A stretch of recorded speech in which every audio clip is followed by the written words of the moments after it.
ভারতের রাজধানী নয়াদিল্লির লালকেল্লার কাছে এক ভয়াবহ বিস্ফোরণে অন্তত ৮ জন নিহত ও ২০ জন আহত হয়েছে। স্থানীয় সময় গতকাল সোমবার সন্ধ্যায় একটি গাড়িতে এই উচ্চ ক্ষমতার বিস্ফোরণ ঘটে।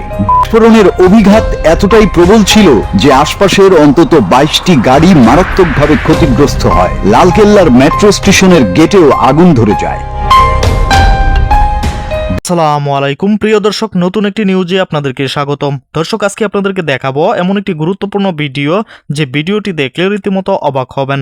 চাঞ্চল্যকর অবস্থা সৃষ্টি হয়েছে, নেট দুনিয়ায় তুলপার, সামাজিক যোগাযোগ মাধ্যমে ভাইরাল। আসুন কথা না বাড়িয়ে দেখে এসে সেই সম্পূর্ণ ভিডিওটি। 1 সেকেন্ডও না টেনে পুরো ভিডিওটি দেখবেন। চ্যানেলে নতুন হলে সাবস্ক্রাইব করে রাখবেন পরবর্তী আপডেট পাওয়ার জন্য। ভিডিওতে একটি লাইক করে দেখতে থাকুন সম্পূর্ণ ভিডিওটি।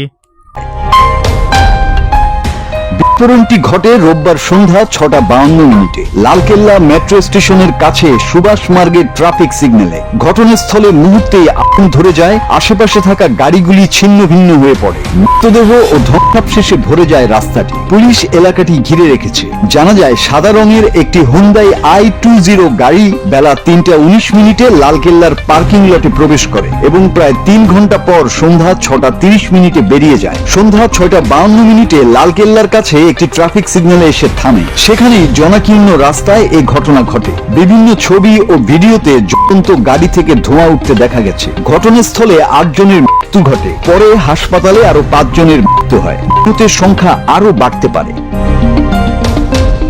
এই ঘটনার পর দিল্লি ও আশপাশের রাজ্যগুলো মুম্বাই, কলকাতা, বেঙ্গালুরু, জয়পুর, হরিয়ানা, পাঞ্জাব, হায়দ্রাবাদ, উত্তরপ্রদেশ ও উত্তরাখণ্ডে উচ্চ সতর্কতা জারি করা হয়েছে। আজ দ্বিতীয় ও শেষ দফার ভোট গ্রহণ চলা বিহারেও নিরাপত্তা জোরদার করা হয়েছে।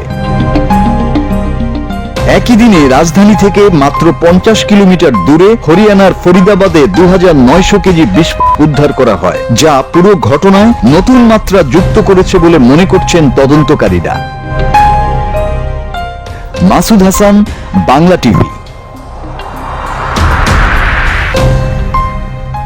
প্রিয় দর্শক, সম্পূর্ণ ভিডিওটি দেখলেন, অবশ্যই বুঝতে পেরেছেন ভিডিওটি গুরুত্বপূর্ণ ছিল। দর্শক, এই ভিডিওতে যে তথ্যগুলো আপনারা পেয়েছেন এ বিষয়ে আপনাদের কি মতামত তা অবশ্যই কমেন্ট করে জানাবেন এবং পরবর্তী আপডেট নিউজগুলো সবার আগে পেতে চ্যানেলটিকে এখনই সাবস্ক্রাইব করে রাখুন। এই মুহূর্তে বিদায় নিচ্ছি, দেখা হবে পরবর্তী কোনো ভিডিওতে। সে পর্যন্ত ভালো থাকুন, সুস্থ থাকুন। আসসালামু আলাইকুম।